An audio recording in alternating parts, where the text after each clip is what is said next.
Welcome to Cashflow Savannah podcast. Chandler, we had a great guest today. We're going to bring on Alan Nelson. What a guy. Yeah, no, he was pretty good he had a ton of good nuggets in there, honestly, that I was learning from.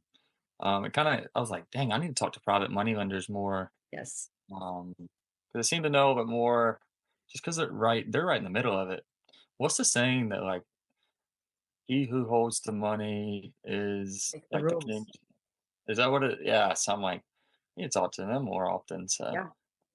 Well, and I love getting a chance to talk to private money lenders like Alan because, he'll give me a lot of great info. I don't have my hand out, so it's easier for him to answer my questions because he's not going, wait, what context? He's not having to protect anything. This was the exact case. He was able to just answer all of our questions. And if you're even thinking about using private money or hard money, I hope that you'll listen very carefully. Alan talks about the etiquette of lending, of borrowing, I should say. And he really talks about, how he leverages relationships. And that's so important. He's putting a lot of money out there. He wants to make sure that money comes back. Mhm. For sure, yeah. Private money lending's something that you can be scared of, but I feel like Alan makes it pretty like, hey, like he gives you a good feeling about it. So I think what he talks about best is that, and this isn't any lending case where it's a bank or a private money lender, but when you're borrowing money, they become your partner in real estate. And it's important to look at them like that. It should never be an adversarial relationship. That is your business partner. And oftentimes the lender is bearing the biggest part of the risk, the financial risk, right? You're going to put in a lot of time and effort and stress, but like they're putting out typically more than you are on this deal. And so it is very important that they are made comfortable from the beginning, they're kept comfortable in the middle, and they're paid back quickly in the end. So definitely tune in for that. Alan dropped some great nuggets. So without further ado, we're going to bring in Alan Nelson. Welcome to Cashflow Savannah podcast. Alan, how are you? Welcome. Thank you. It's great to be here in sunny Snowvanna right now. Right, Snowvanna. We are recording in January. We just got hit with snow for the first time in like 5, 7 years, something like that. Alan, I've known you for a while. You are quite the guy in real estate. I got to meet you through one of our mutual friends, the fabulous Tamar Hermes. And you're a hard money lender or a private. Should we address you as a private money lender or a hard money lender? What is your preference? The preference for me is just private money lender. Private money lender. Okay. So Alan is local. He lives here in Savannah part-time. We're hoping to get you here more, Alan, honestly. And, we just love featuring our local real estate investors here on the podcast. So welcome. Thank you. so Alan, I just want to start off like introduce yourself, like what got you into like real estate and then private money lending.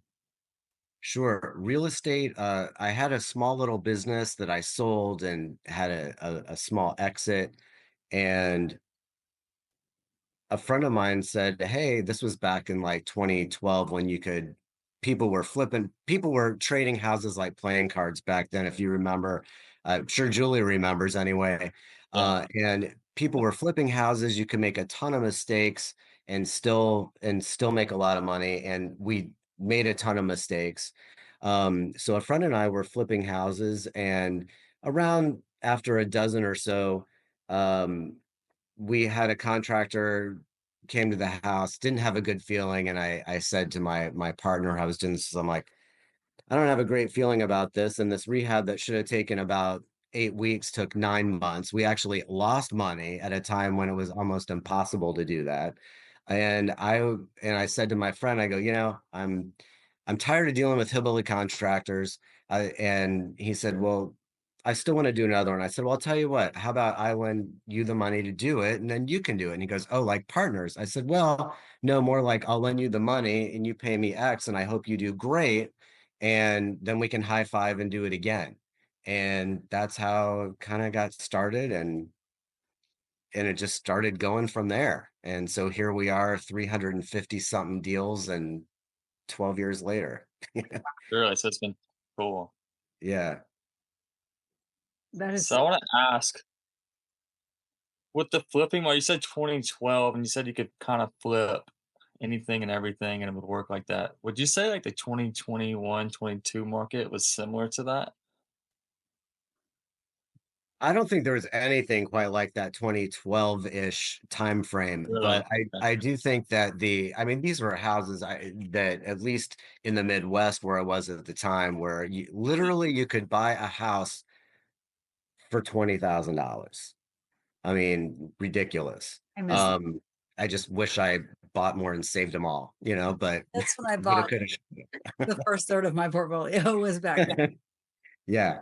Um, I know. but I do think that when it comes specifically to private money and flipping in general, I do think that 20, to your point, Chandler, that 21, 22, I think that a lot of people got used to being able to rely on an ever rising market, and so it was forgiving. And I think, you know, uh, a lot of people did great work and did good things and analyzed correctly and rehab correctly. And then I do think that there was an element of luck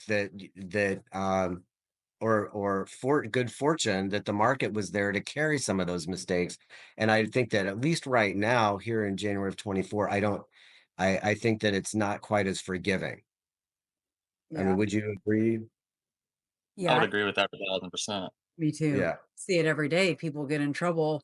And I'm very curious to know that, not that this is your job, Alan, but I'm curious to know how closely do you, when someone comes to you for money, how closely do you, as the private money lender guy, look at their numbers and at their research and everything? Do you scrutinize that? Do you just lend and say, good luck, this is on you? Like, how closely do you look at their background and their paperwork?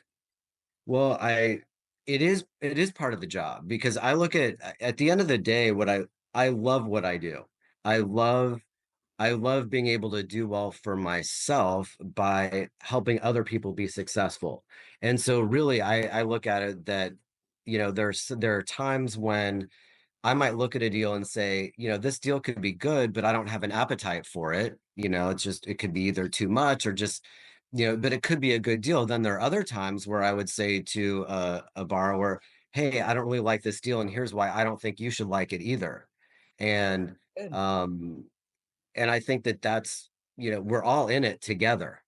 And that's part of the value add. I do think that's part of my job, so to speak, is to do that. Because what I want for my borrowers to be successful. And so we can keep on going and doing it again. And there are some lenders who are former flippers who love to what they call it loan to own, which is making a loan hoping that the person screws up so they can be there to take the property. That's not how I roll. And, it's sort of the opposite. What I want is to help other people be successful, and that helps me in my own success. Mhm. Um, so I've never heard that term, but that's a very true term. I see that every day. 'Cause I thought as a private money lender, if you do end up having to own it, you almost don't want to because that means the numbers are all skewed. Is that right? Not necessarily. I mean, if we do our underwriting correctly, like, I had been the market, so to speak, I think and of course it varies geographically, but you're looking at like making loans of 70% ARV at the after repair value. Some of us more conservative, like me, like I went to 65% ARV. And we can definitely talk about, and I think would be beneficial to talk about, what I've seen where my borrowers have gone wrong.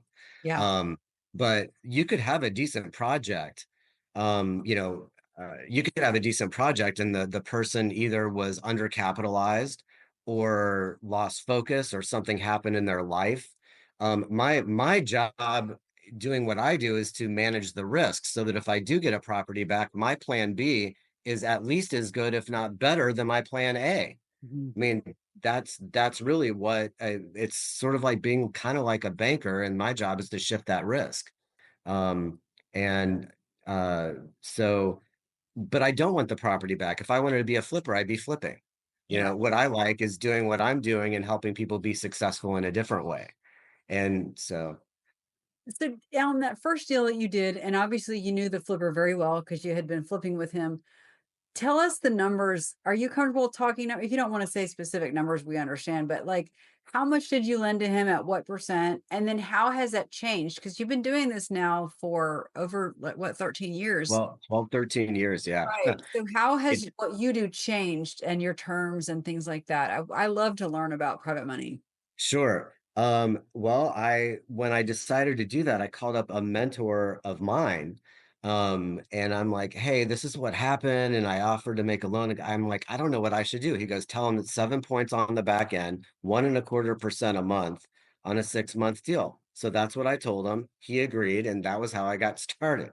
Wow. So it was pretty expensive money back then. But what we also have to remember was that the golden eggs were a lot larger back then too. And so I always look at it when people talk about rates, what the right way to look at it is, well, what exactly are you doing with the money and how long? And, what are your numbers? And it's sort of like with a wholesaler. Like I was never upset if people are like, well, wholesalers should make about, 3 to 5,000, maybe a little bit more. If the numbers work for me as a flipper and I'm buying from a wholesaler and that wholesaler made 20 grand on that deal, but the numbers still worked for me, I want them to make 20,000 on that deal. And then I want them to bring me another one just as good.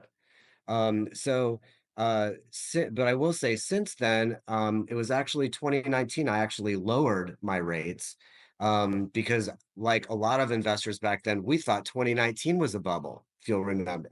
And so, um, since I since my business is on my own account and I'm not responsible for a big fund and I don't really advertise or market for borrowers, I know all my borrowers, they're all experienced. And so what I started doing was lowering my rates and saying, look, I want to feel, my big test was, do I feel comfortable sleeping at night? Can I sleep well at night? And so basically I went to, a typical avatar deal, and it's probably pretty close for Savannah right now, is, something like 4 points or 4% of the loan amount payable when the loan pays off at the end, and 1% a month, which is 12% APR. And in exchange for that, I wanted more of their skin in the game, because I'm like, look, we've all been flipping or in this game for like 3 to 5 years. And if you can't, pardon my language, shit, 20 or 30 grand to help fund a deal, then either you don't believe in the deal or you're not good at managing your money. In either case, we don't want to do that. I wouldn't want to do that deal. So that's basically, and I've kind of tried to keep it that way ever since. So I think that's pretty in line with, it's sort of in the reasonable range. And there's a million ways from Sunday you could structure a private money or hard money deal, whether it's, you know, 2 and 15 or 4 and 12 or, 2 and 10, whatever it is, and you also have to look at what the terms are and the junk fees. One of the things, being a small guy, I don't charge application fee, underwriting fee, doc fee, draw fee, inspection fee. It's simple. And, most of the people I know who are good at flipping want simple so they can focus on actually getting that job done. And so, but different people do different things, and it's just having a comfort level with who you're doing business with. Do you find that a lot of people that want to use hard money and private money, they go that route because they don't have any cash? I love that you're bringing up the word cash because I'm always talking to people, well, how much cash do you have? It matters. It In real does. estate, you do need to have some cash. Yeah, I think one of the biggest things, and I actually wrote this down, and I feel so strongly about it. After doing so many deals, when people have run into problems, there are always some commonalities. And this is what I like about what I do, because I get to see a whole breadth of borrowers and projects, and I've noticed some commonalities when things go wrong.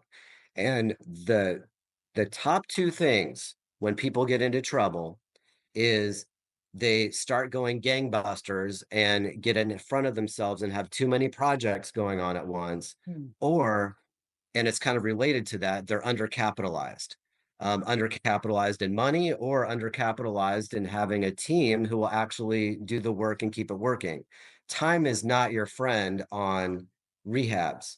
And so people will buy stuff because it's a great deal, but then they don't have the crew, because they're busy on something else. And so what happens is they sit there and pay interest on a property that's sitting there that can get vandalized even worse. And then the house of cards starts to fall. And so, what I love about some of my borrowers with experience is that they've been through it. So they've already learned that lesson. And I try to help, remind people when I can to not do that, because if you're at a good pace where you're well capitalized and you've got a crew that's moving and you've got good deal flow, you actually go faster than trying to go faster, if that makes sense. Because what ends up happening is, the train goes off the rails and then it's a lot more work to get it back on the rails. I have dealt with that in my own portfolio. I bought way too much in 2022, and then I sat on it for 2 years. And then last year trying to get it all going again was brutal. And of course, my cash price for my line of credit went from 6.25 when I bought it to 9.75 in 2024. And so I just got taken on, not taken, but I was a victim of my own success, really is exactly what you're saying. I had Yeah. way higher holding costs than I expected, way higher rehab costs than I expected because the money cost more. And of course, inflation had gone up as well. And you're right, Alan. I agree. Like, don't buy anything, no matter where the money source is coming from, unless you can just get on it. But dang, Yeah, I still don't that really is really the our deal. But whew, yeah. And if the train does go off the rails, it takes a lot of work to get it back yes, on. I suffered And through that last year. yeah, so knowing what their capacity is in terms of time, in terms of their crew, in terms of their cash reserves, which is the other big point. And I do think that a lot of the gurus do a big disservice to people, especially starting out, where we're going to show you how to do this with no money. The truth is, I do think it takes money. Now you can get it from, family, friend, however you do it.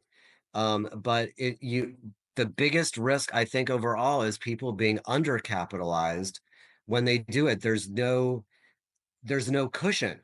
Yeah, And as you know, a lot of these deals, they don't go from start to finish without a hiccup. right. And the true winners are the ones who've got that cash reserve to be able to so it's just a hiccup. If they don't have the cushion, then it becomes a problem. And I've seen a lot of people who are successful today, but they got stymied for a minute because of that. And so um, it's one of the things that I hope the listeners are aware of, on that one.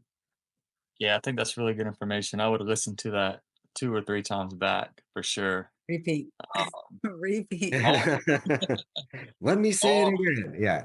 Make sure you are well capitalized, money and time and resources in your crew.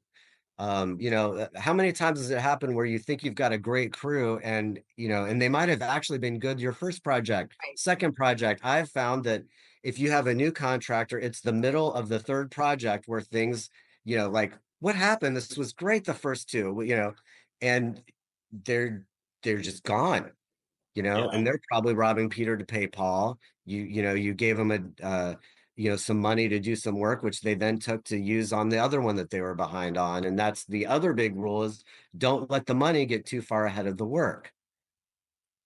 Big lesson there too. Been there. I wanna Yeah. ask, so you mentioned, like, there's some deals that you're like, "Ah, I don't really wanna mess with this one." What kinda deal is that? Like, is it a numbers thing, or is it kinda just a property? You're like, "I don't really like this property," or It might just be, for example, there are some guys who do some really high-end luxury properties. And they do have the experience and they're really good at it. But I'm just not comfortable with the amount. Maybe the funding amount was like a $500,000. And for me personally, like, it could be a great thing. They're like, look, the numbers are, we're gonna buy it for, 450 and put 200 in it and sell it for 8. Okay, great. It's I don't feel comfortable with some of the high-end luxury flips. Just because I think that uh, I'm probably a little bit more of a conservative player there. But guess what? There are private lenders who are comfortable in that space. We actually, all of us on this call know them. I personally prefer the base hits. My avatar deal is something that would be like a step up from a first time home buyer. Big, huge market. It's something that if you can have multiple exits, if there's something that goes wrong, you can turn it into a rental or shared housing, which is another big passion of mine. Um, so, uh, so it's what the person has an appetite for, or maybe it's in a more rural area where I don't feel comfortable with the comps because I'm not quite as familiar with the area.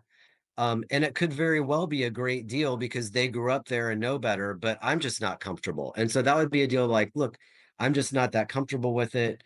Um, but it could be a good deal versus one where I really just don't like it. I think that and this happens too, is that you have investors who maybe they are well capitalized and they finished a project and they just want to get busy again. And so they'll just to get busy again, they'll take something that might be a little bit marginal, a little bit risky, so they can be in action.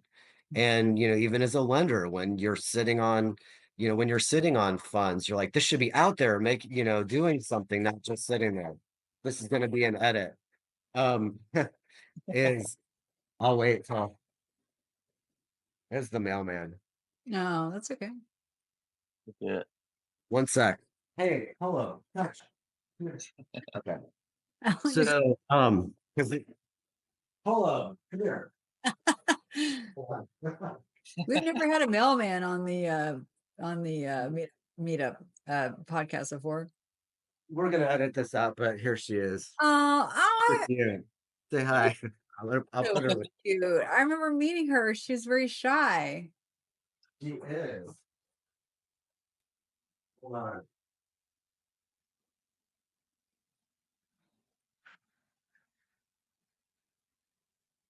Thank you.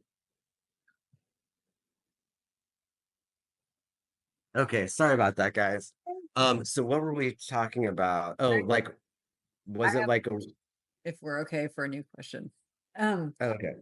So, okay, Alan, I know you've had a few issues. Everyone who's in real estate is going to have issues. So, whether you're lending money or building houses or being a property manager, you're going to have issues. But I know you've had a few that you've taken back. So, I think those are the best learning opportunities if you're open to discussing. And if you're comfortable, we would love to know numbers, but like, I'm very curious to know because I'm always trying to educate people as well on private money. So, how did I'd walk us through a couple of deals that went bad, how they went bad, but at what point do your fees really maximize? Because I know that you're lending, you don't really want them to hold your money for 6 to 12 months or more. You really want it to be very quick. So, can you kind of give us those trigger points and give us some examples of things that happened, that went poorly and maybe you lost money or you took the property back? Let's just discuss some deals. Sure. Well, I will say that my very second deal, which wasn't with my friend, it was with two board members of our local RIA, not in Savannah. Oh, interesting. And so as a newbie, I'm like, oh, these people must be good to deal with because, one's the president of the local RIA. Well, I didn't understand title insurance back then. So we did a tabletop closing where I wired the money to the title insurance company. But they came to my office to sign the note and mortgage. Well, what I didn't know is this person had a judgment against them already. And as it turns out, I got lucky that I did get all my money back, but that was after a 2.5 year court battle. Um, and I ended up making, I think my annualized return on that was like 4% over the course of time. So at least I didn't lose principal, but I did lose a lot of sleep. But I learned, uh, all of my rules, so to speak, are the result of a lesson. And so that was my lesson on title insurance. Okay, On I Yeah, have a question on that one. If don't yeah. don't move on yet. Okay, so what you're saying is the person had a great reputation, but they had a hmm judgment against them. Now, why wasn't the judgment caught during the due diligence process or during, the title work? Well, because like I said, it was my second loan and I didn't understand anything about title companies or title work. I didn't use a title company. I just wired the money into the title company and I didn't get a lender's policy.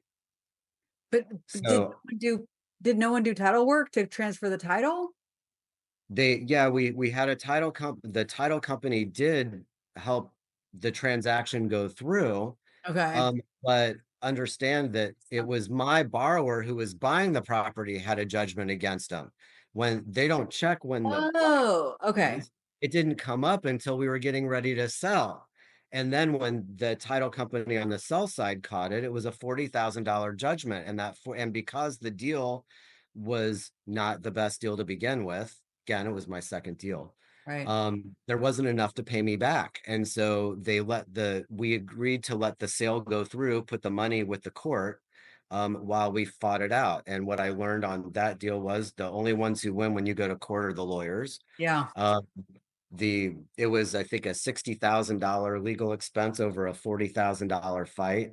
Wow. Luckily my attorney did right by me at the end of the day, but that was a lesson learned. Okay. Um, Follow-up and question. sure. We'll say Chandler's the borrower. I'm gonna throw Chandler in the mud. So Yeah. Chandler borrows from you. He doesn't have a judgment against him, but then during the flip, he gets a judgment against him, but you've done everything correctly. Would you still be out that money or how? I'm so sorry. No, No. Okay. no. First of all, I'd have a lender's policy that guarantees, that ensures that I'm in first position. Got it. That's what a loan policy does, a lender's Okay. title policy. So, and that's part of the other thing about, having relationships. This is not transactional for me. This is not a big fund. And so, once you know the borrowers, I can make deals overnight because these are people I do business with all the time. And I think that's the big lesson for a lot of the listeners out there is reputation's everything. Your credibility is everything. And so it's do what you say you're going to do. And that's one of the most important things, that at the end of the day, it's all relationships. And so we wanted to go to a bad deal. Yeah. No, Okay. So this is perfect. out of all these deals, I've only taken a property. I've only had one borrower that I had to actually go to court to foreclose.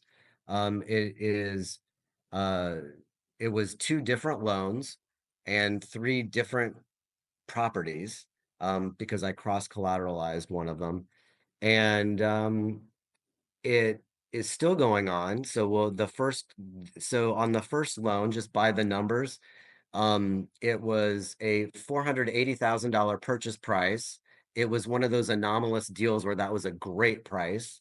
Um, and so at 480, he agreed to put in 80 of what I thought. And this was again a first time borrower, someone I didn't know that well, but he put in 80. I put up 400. It could and should have been a quick sale. This person had a lot of issues, and it went on for a year and then started missing a couple of the monthly payments. Nothing was going on. And the person went MIA. So that's the other rule. Like, communicate if there's an issue. The best thing you could do as soon as you know there's a problem, communicate. This person just kind of went MIA. So it really made my job easier because as a lender, we want to work things out. We want to make sure everyone's successful and we all make money. This was actually easy, that when a person just goes MIA, what am I left with but to file a suit? Right. So after about $10,000 more in legal fees and not getting paid my interest and still property taxes ramping up, me having to go in and winterize the property because this is up in the Midwest, having broken pipes, whatever. Um, and at the foreclosures, well, what I found out was that 80 grand wasn't really his. It was someone else's who he borrowed from, who was behind me. So they lost everything. Right. And I did get the property back, and I found a seller. I mean, I found a buyer who was another one of my borrowers. Again, relationships, networking. And I was able to give him a deal he couldn't refuse. And it was a great buy for him. And within a couple weeks, he was able to force 6 figures of equity in that deal. And people asked me, and I got paid everything I was owed, including default rates. People say, well, you could have gotten more. Why didn't you? Well, that's not my business. I got paid and I wanted to do something for one of my borrowers.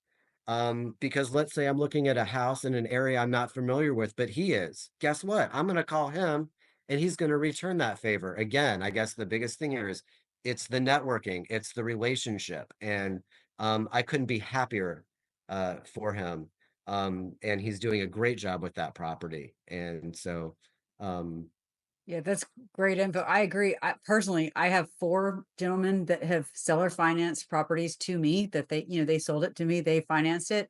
And then last year I got behind with one of my contractors because like I was saying, I was doing all these rehabs. And boy, do I pick up that phone if they call me, even though I'm not behind like the lenders, the private sorry, the seller financed guys. I'm not behind on anything, but still when they call me, I had one a couple weeks ago, I couldn't answer his call. I called him right back. How are you? What can I do? When you owe someone money, like to me, that's the best way you can show them that you have the best of intentions. And like when I got behind with this contractor that I owed, I kept calling him every week. I'm working on it. I'm working on it. And he was great. He was lovely. But boy, did I apologize. And I mean, I just can't say that enough. It happens where we get scared and we want to hide in the closet and just put our head down. I've wanted to do that myself. I'm sure everyone has. And that's kind of the worst thing you can do because you're just forcing the person's hand, unfortunately, and it ruins your reputation. yeah, Alan, how do you yeah. check on someone's reputation? Obviously, if you've known them a while, you would have heard that like Chandler and myself had been embezzling funds, but how else, other than knowing them for years, how do you check someone's reputation? I do business only by referral. And so here's something, whether you're a lender or a borrower or just someone looking to get into real estate, I've always looked at it that in this industry or any group, you've got what I call the 3 Ps. You've got your players, your posers, and your professional students. The Ah, professional students, the ones who keep going and keep going and keep going, and they're still learning and they never pull the trigger on anything. And then you've got the ones who talk a big game, and those are the dangerous ones. I think one of the biggest dangers, as a lender and even as someone getting involved, or it's what I call articulate incompetence, where maybe even they're not out to get you, but they're such great at selling the numbers of the property, the idea, and they just simply aren't competent and can't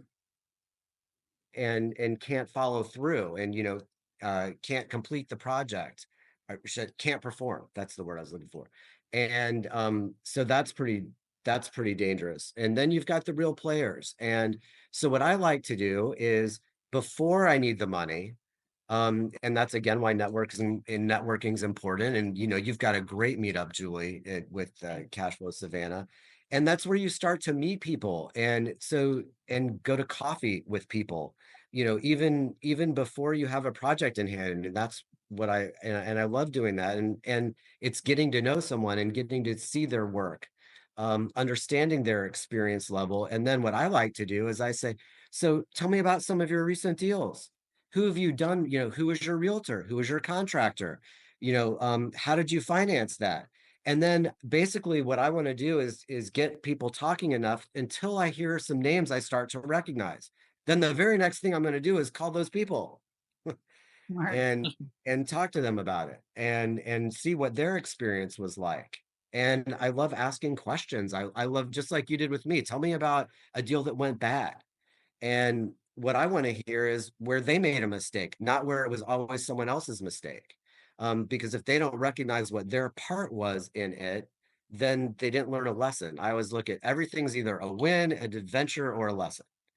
And uh, the key here is to learn the lesson once, and hopefully the tuition's not that expensive. Yeah. I get those calls, Alan, at least once a month from different people. And I had one last week and they said, Julie, tell me about so and so. I didn't know who they were. I really didn't know the name. And I said it, I my reputation's important too. And I understand why they're calling. And I've given many people great references, but I had to say, I've never heard of this person. And I felt bad because I know that was a red flag to that lender, but I don't know everyone. I want to, but I don't, but I have also had to be like, yeah, very nice. Be careful. Like you just never know. So reputation is everything. I've Yeah. told so many, new um investors that like it's better to go slow and do well than to get 12 Right. deals in your first year, and impress someone on social media. Like do it right. That's way more important. Yeah, reputation's everything. Everything.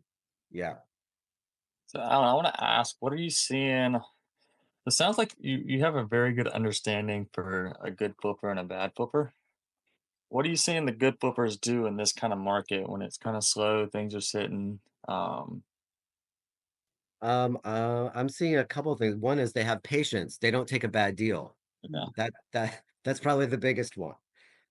What I also see is some of the best flippers also are in with some of the best with the best real estate agents or the best wholesalers. And because they have a reputation for when they say that, yeah, this is if they're presented with a good deal, they'll actually close. Mhm. And that the wholesalers want to work with them and give them first dibs. The real estate agents are willing to work with them and find stuff on or off the market. I've just had one where it was an on-market deal, and um, the best flippers really have a great crew and are able and just run super efficiently. They know their numbers. And so they're able to take something that maybe an average flipper wouldn't do, because it would cost them more. But this really experienced flipper who's got a great crew knows that he can get it done less, which means he can actually go through with that deal and make money on it, whereas someone who isn't as experienced or not one of the best um, wouldn't have a successful experience with it. And again, as a lender, I like dealing with the experienced investors because I mean that's how they get the action, it's because they're good. But I would say having being well capitalized. See, as a lender, I like to say, make it an easy yes for me. When your borrower has money to put skin in the game and a cash reserves so that I know if something goes wrong, they can work right through it. Those are the deals that makes it easy for me to say yes to. If they own a rental property outright, and it might be something that I don't love, but guess what? I'm like, that rental you've got on you know, Missouri Street, put that up as collateral and it'll make it an easy yes for me. They will, and I'll say yes. Mhm. And so we can move ahead with the deal that way.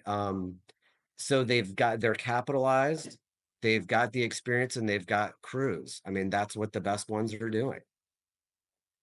And I No, want to say, go ahead, sorry. no, I was just thinking as far as like back in 2021, 22, it seemed like every flipper had the same house. They all looked the same. I didn't know if Right. flippers Oh now. yeah, right. Okay, yeah, I think I know what you're asking. Yes. And so I've got a lot of that too. I'm like, Same whose is rest. this? They all look the same. One of a couple things my best borrowers do is that, and someone said it, phrased it as bragging rights. So even if the house is that gray or now the grayish color, which in Yeah. 2024 is anything, they might put in a mini fridge. They might put in, a wine, some sort of wine refrigerator thing. They will do an accent wall. They will put in those $200 mirrors, those backlit mirrors in the bathrooms.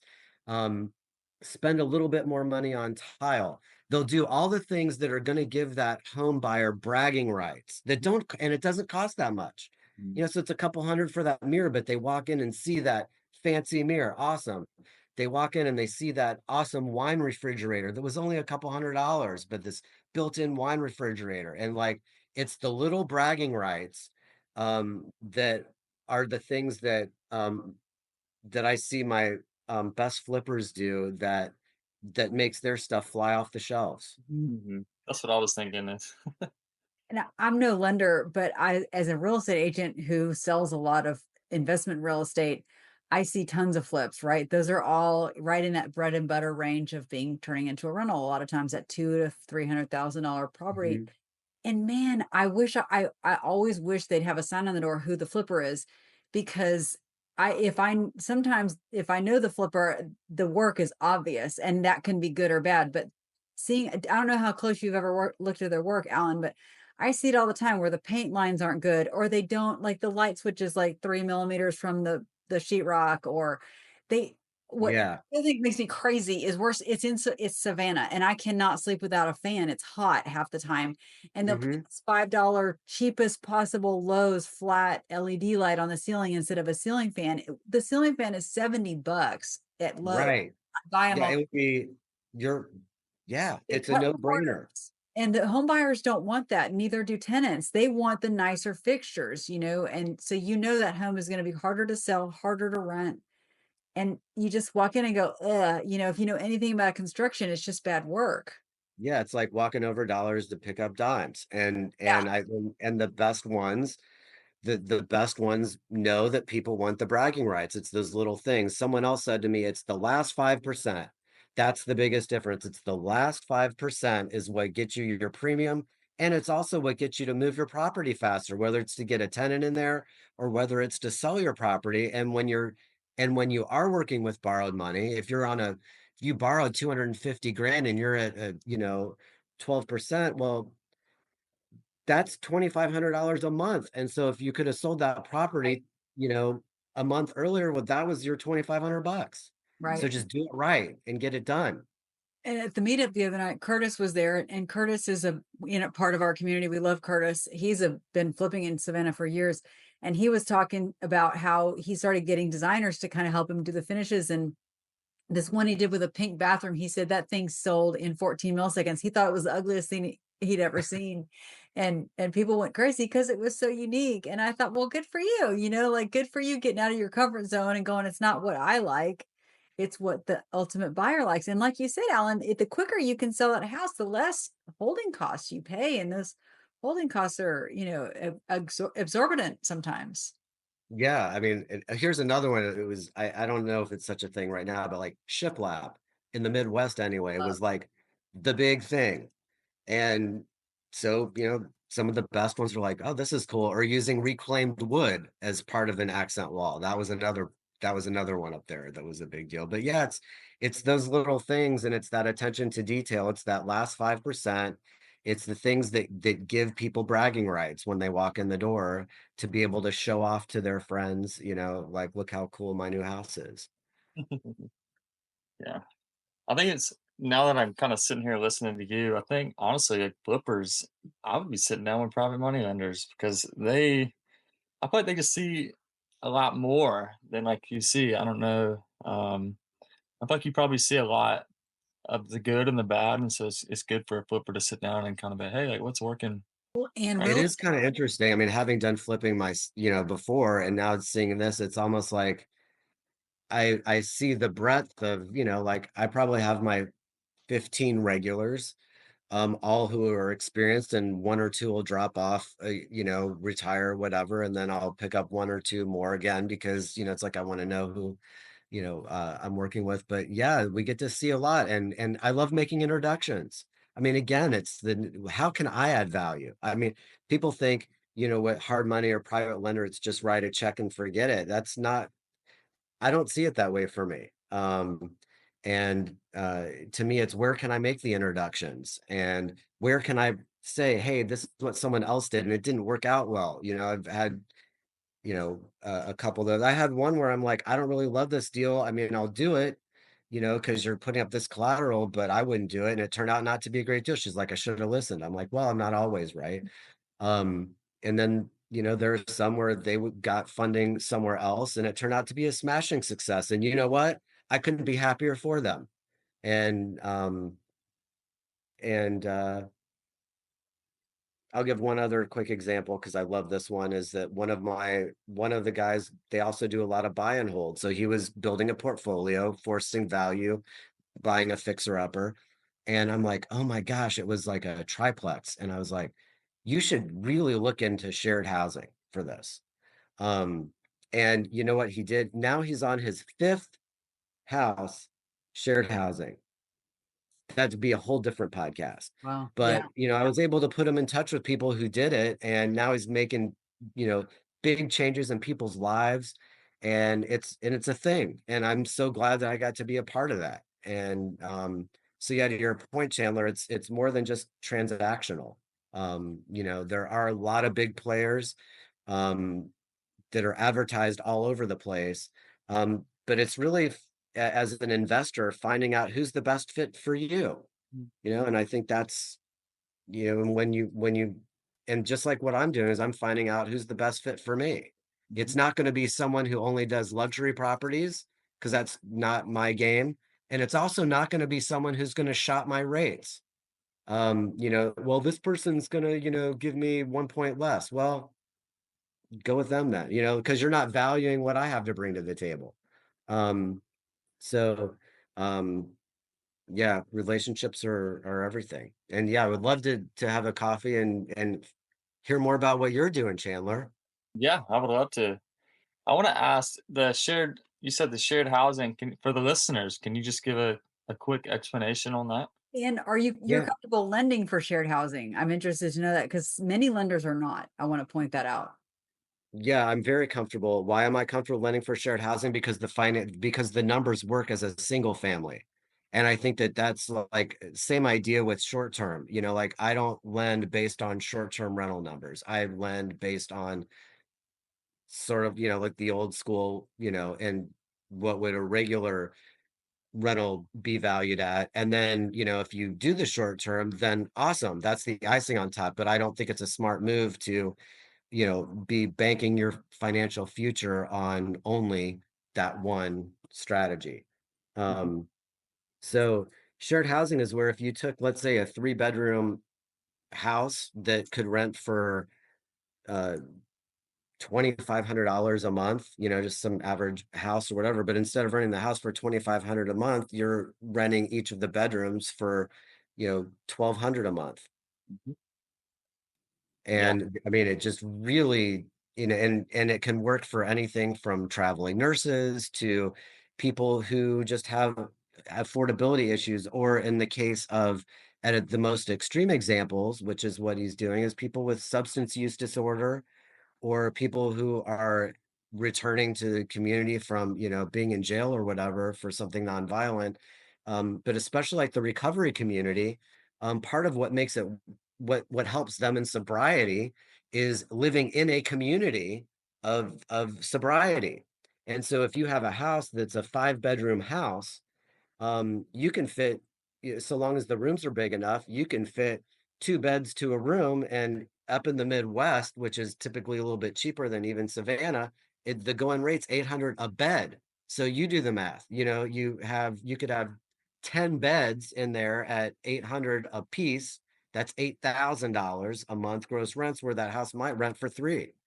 Mhm. Now, in exchange for that, you're gonna take care of the utilities and make sure there's high Wi-Fi and it's gonna be furnished.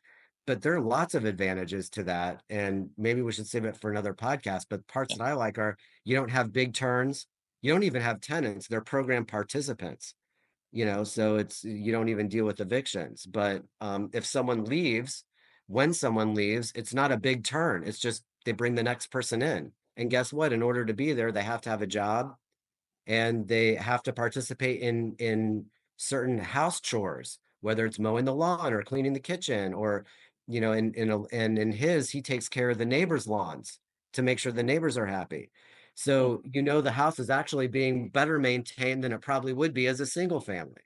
And you're doing good by helping these people, give them another start and showing some compassion. And so I think it's a great model. So as a lender though, because we've had another lender on this podcast that was would not lend on this. And the reason is because these rent by the room properties got chopped up, and like the dining room and living room might become 2 or 3 additional bedrooms. And they felt that the risk on them was that the house was then unsellable later if they got in trouble. Do you Mm. worry about that at all? Do you see that? What's your No, because I think it has a lot to do with um, how that investor is operating. I can tell you that there are standards for example, for recovery housing, and those standards are that you can have so many beds to a room, but you're not chopping up those bedrooms. Why? Because part of the rules are you need to have a common area large enough to accommodate everyone to get together at the same time. So what I'm finding is if you again find the correct investor who's doing it, I'm going to say the right way, they're not simply chopping up a house to maximize a flop house.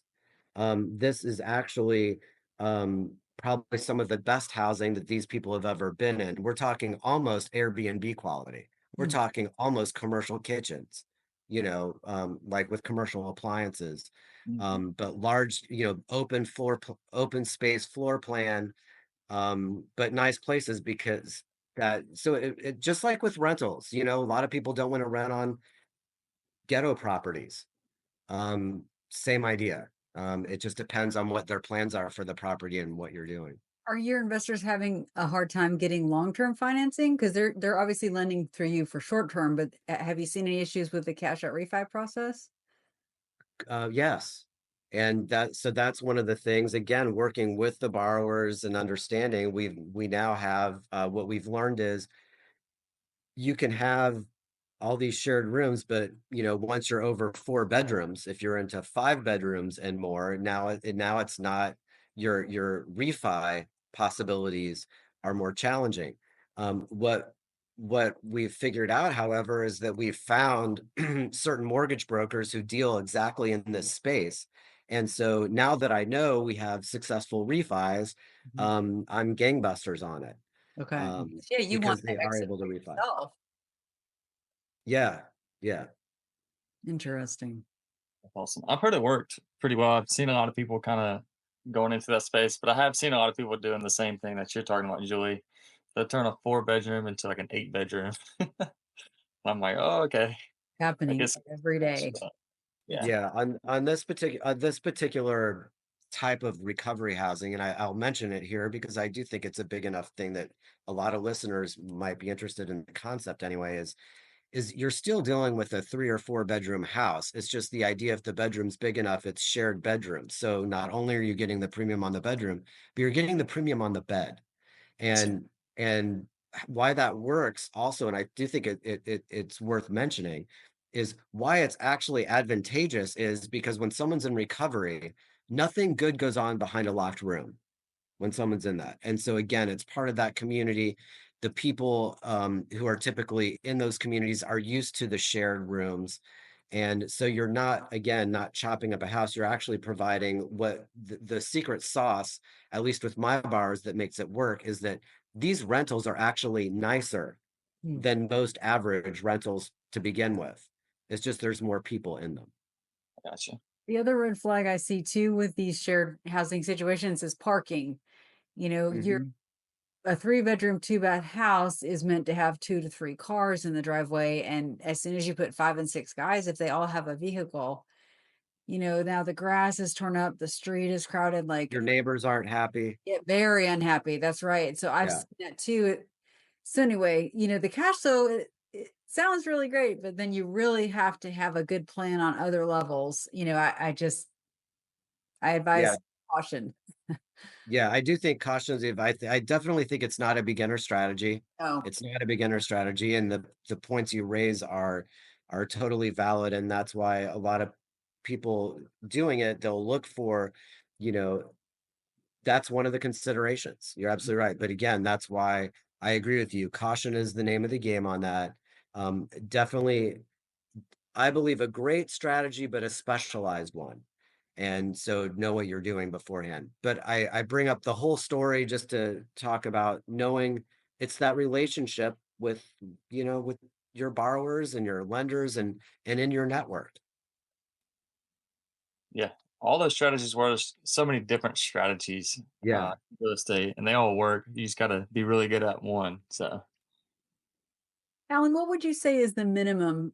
If, like, let's say I wanted to get into private money lending, how much cash should I have to kind of get started? 20,000, 10,000, 50,000? Like, what's the minimum amount of cash you've seen people need on a short term, loan? Assuming that you know how to do it because I believe it's more than the money, otherwise you're just Yeah. gambling. I think that if you have 50 to 100 of your own money, not money you're borrowing from someone else, because things can go wrong and if you don't have cushion, it could be dangerous. But I think if you can start with 50 or 100, you can always co-lend with somebody. Mm, You can co-lend with somebody on a project, and you'll find people who are flippers who like to self-fund, or maybe they've bought the property themselves and just need the rehab budget, and the rehab budget might be 50 and you can loan on that. And that's a very safe thing because the house is already bought, and so you'll have a secured position in the house and kind of help them with that. So I think with 50 to 100 of your own Mm. is good. Are you comfortable doing a second position rehab budget on a property? No, Ah, first no. position only. I'm one of those guys. I'm a first position only guy. In fact, I'm working on a deal right now, um, that is it's a 5 unit. So we actually had to have the discussion about the refi. We got that ticked off the box. I thought the numbers were okay, not great. But the person was willing to sell or finance all but 100 grand. So you know, my guy would put up the rehab, I'd put up the 100. I said, but I don't want to be in second position. And so basically he had to talk to the seller, and who also wasn't too keen on giving up his first position, but he was able to come to an agreement. Why? Because the seller was motivated. We found out he paid 100 for the property way back when.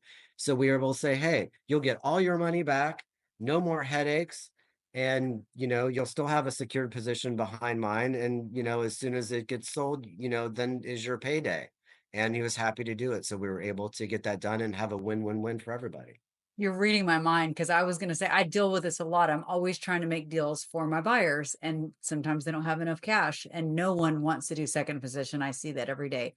But I was going to say, and you totally said it, Alan, that the only time I've seen people agree to a second position is when it's the seller going into second position. They're familiar with the home, they believe in the value, and they're so desperate. Often, I'm going to use the word motivated, maybe it would be better to get out of it, that they're willing to kind of take that risk, but the benefit to them is much greater than the risk of the second position lien. So that's very interesting. I had the Yeah. same So exact impression.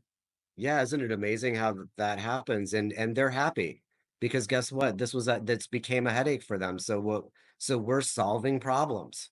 You know, we're able to get him a 100 grand at, you know, and we can close in a week. You know, he'll have 100 grand in his pocket, no more headaches, and you know, a payday secured, you know, by a lien on the property. And Well, and I sold a property last year and I went into a precarious position on the lending, which I am comfortable with because my attorney made sure I had some teeth behind it. You know, if something were to happen, I'm not in first position lien on it.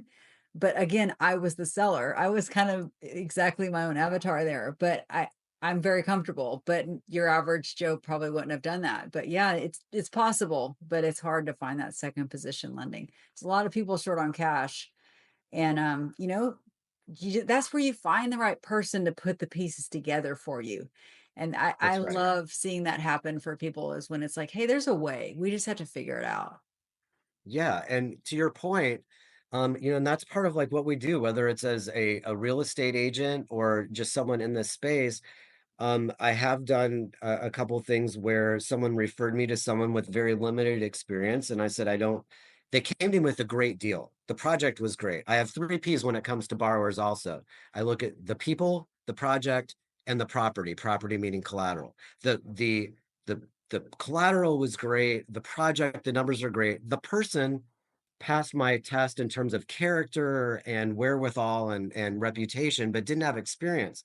So what I was able to do was connect them with another one of my borrowers, and they made a deal among themselves where guess what? Now this new person was able to team up with this experienced flipper.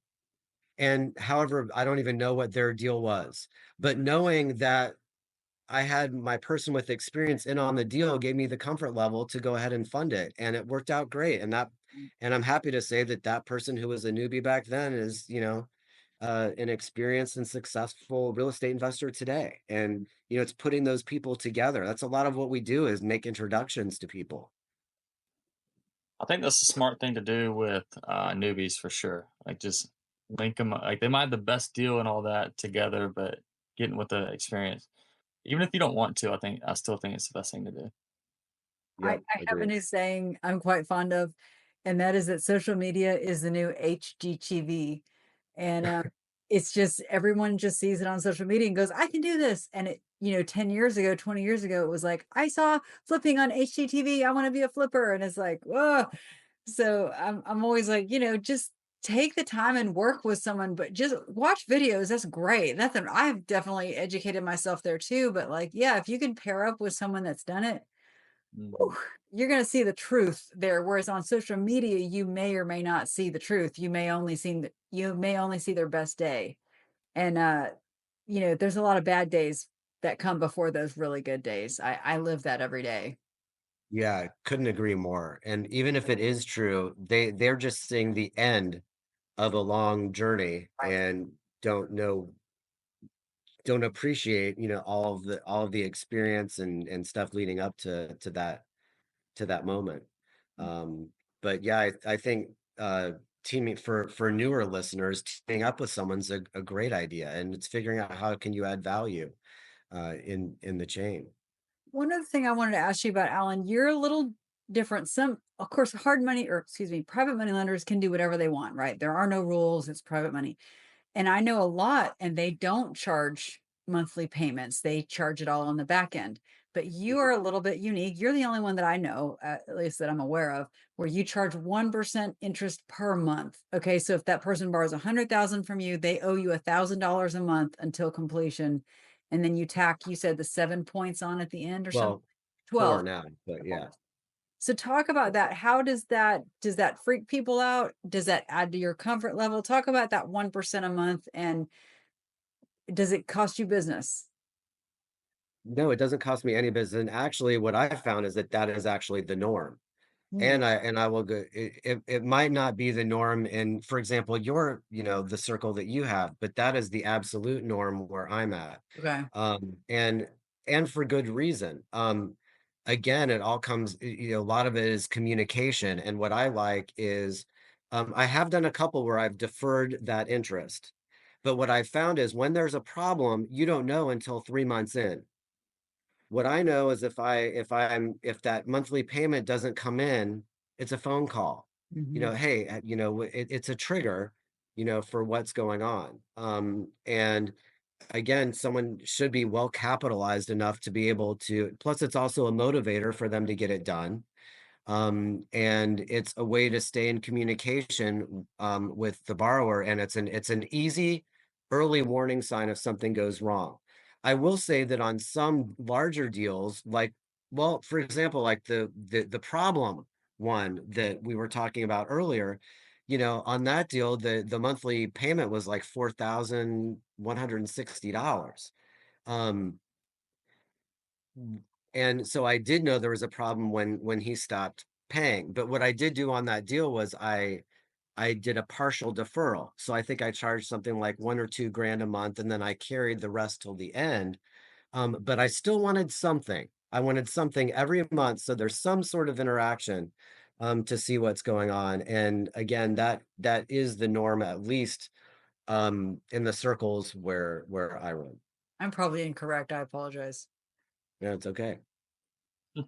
Explain to the listener how, if you can, like, let's say I borrow from you and I pay you back within 3 weeks. Obviously, I save a ton in interest, but you actually make more as well. Can you explain that math? Because traditional math would be the longer I borrow from Alan, the more he makes. But you actually make more money if I keep it a very short amount of time. So you're very motivated for me to do short-term lending and not 8 months. Yeah, so for borrowers, it's important to understand how the numbers really work. In addition to like what I call junk fees and all that other stuff. But we'll run through a quick scenario. So if we take $100,000 loan where the $4,000 are paid on the back, it's financed, if you will, on a 6 month term. Um, what that means is that the note's going to say it's for 104,000. That means you're going to pay $1,040 a month. And at the end, when the loan pays off, you're going to pay that $4,000 because the payoff is 104,000. And so if you get it done in 2 months, that's freaking awesome because you didn't have to pay 4 months of $1,040, but you still owe the full 104,000 because those points you can just think of it as a fee that you just don't have to pay till the end.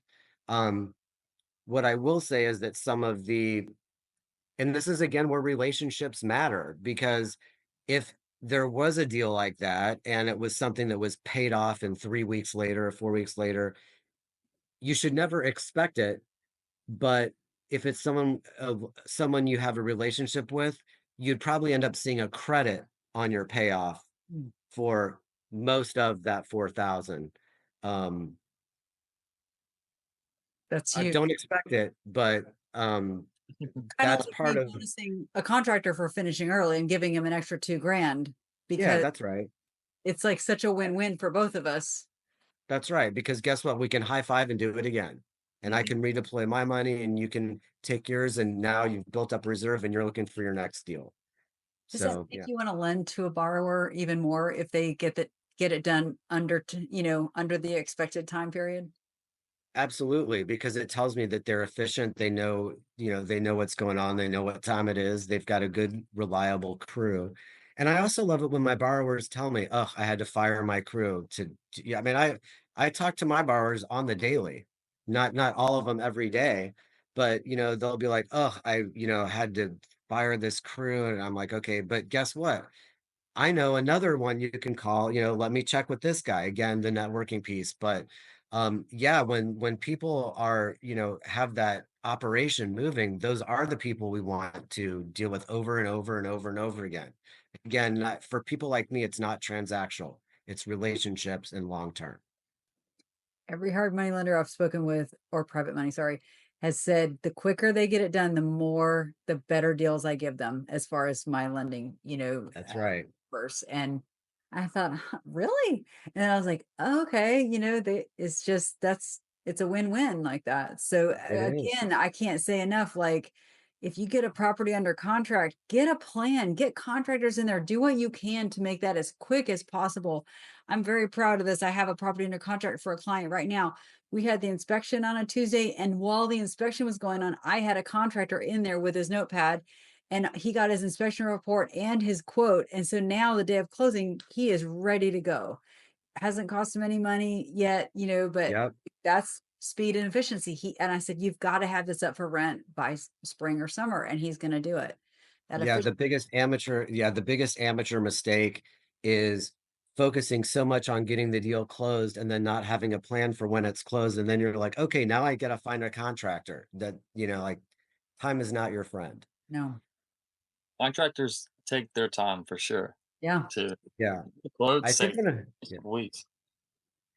Yeah, to your point, Chandler, I think that one of the best investors in this space, I think, have something in common, which is the ability to work well and manage their contractors and or their crews. Mhm. And it's knowing how to make sure that they're paid immediately when the stuff that is supposed to get done is done. Don't slow walk your contractors. That's, if as soon as it's done, they get paid, that keeps the contractor wanting to come back. On the flip side, you really don't want to be dealing with contractors where you're paying them huge deposits and then hoping that you're going to stay a priority. Yeah. And, so that's another amateur mistake that I see a lot of. That, and then they abscond with the money in the worst case, or the best case, they're trying to get this person to do it, but they're not a priority. And so what happens is the investors racking up, a bunch of carrying costs and frustration. So it's really managing and having your crew or contractors, good ones is another thing that the best investors do Well, consistently. if I can offer a word of caution, I've made every mistake in the book. Okay, I've been at this 21 years. Sue me, but I had a partner once, and they were lovely on the phone. They could charm people to come over and do work for us. But then the vendor would get there, and this partner was so antagonistic.